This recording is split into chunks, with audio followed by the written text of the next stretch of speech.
Hello, my name is Faye Moser, and I'm an MS Earth Science candidate at the University of North Carolina at Charlotte. I'm going to be talking with you today about spatial and temporal variability in rock dome exfoliation and weathering. Exfoliation domes and their associated surface parallel sheet joints manifest all over the world and strongly influence landscape evolution, hydrology, and hazard mitigation. But we know surprisingly little about their formation processes. Their formation is typically attributed to unloading, by which confined rock becomes exposed when its overburden is removed, releasing pressures and expanding. However, competing hypotheses exist. For example, Martel suggests that sheet jointing can occur as a result of tectonic shortening of a curved surface. Further, the work of my co-authors Epps, Collins, and Stock attribute this fracture propagation to annual and daily thermal cycling. Overall, however, very little data actually exists regarding the morphology and temporal evolution of exfoliation sheeting.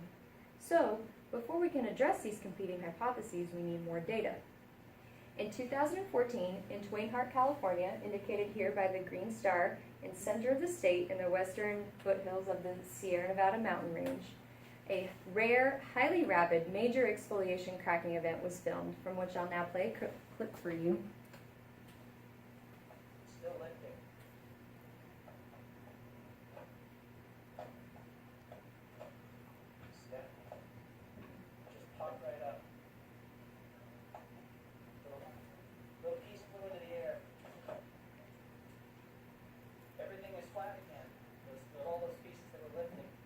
That amazing video is just one of 4 exfoliation events that occurred there in 2014. The opportunity here is to collect a representative data set from an exfoliation dome whose cracking timeline is known and well documented. When doing a preliminary assessment of this rock, it became apparent that there were multiple generations of these cracking events. These manifested as stratigraphically differentiated slabs indicated here. There's the newest and the oldest, of which we were extremely interested in exploring the characteristics of. The existence of these generational slabs brings us to recognize that this is ongoing at this dome for quite some time. So, we asked ourselves, how is cracking changing through time and space? And can we address this in short time scales via the Twain-Harte exfoliation event, as well as in long time scales via the exfoliation slabbing and the assumption that exfoliation is occurring at specific time intervals? Also, we wanted to know if similar events were occurring regionally, and if so, are characteristics consistent with other domes in the area? To address these questions, we mapped Twain-Harte and 15 other nearby domes using transects. Along these transects, we collect characterization data for all linear voids greater than 2 centimeters in length. We also used a Schmidt hammer to collect rock compressive strength values, for which we use as a proxy for weathering. We monitored near-surface temperatures and light intensity for 7 months, as well as post-event rock deformation with crack meters and acoustic emission sensors, which work like mini seismographs. We found 2 to 4 generational slabs at each site, which were stratigraphically differentiated, as you can see here.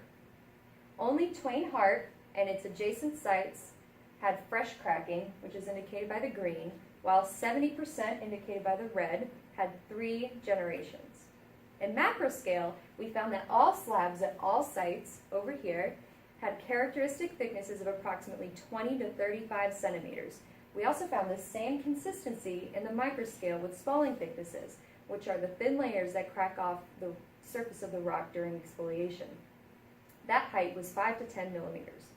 Based on these consistencies, we're able to deduce that exfoliation processes are temporally and spatially consistent in this region. When we look at the Schmidt hammer values, we can see that there's a strong negative correlation which confirms that rock weathering is increasing with slab age. Also, we assigned a weathering index value, which you can see the data from here, to all of the cracks, with 0 being the freshest and 6 being the most weathered. You can see that the crack weathering is increasing with age and leveling off at the oldest slab. This same pattern was found in crack length values down here, which we can see it increasing again and leveling off with the 4th slab. We believe that this is attributed to a threshold of granular disintegration, where the rock is starting to fall apart rather than crack.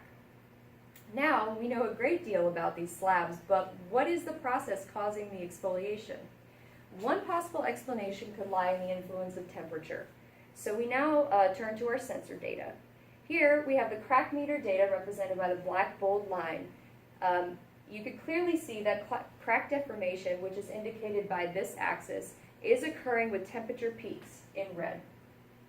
Acoustic emission hits, which are the triangles, primarily show that times of peak cracking are occurring around sunrise and sunset, which corroborates previous studies' solar thermal cycling peak stresses. We have concluded that long-term exfoliation processes are consistent through time and space in the western Sierra Nevada foothills region.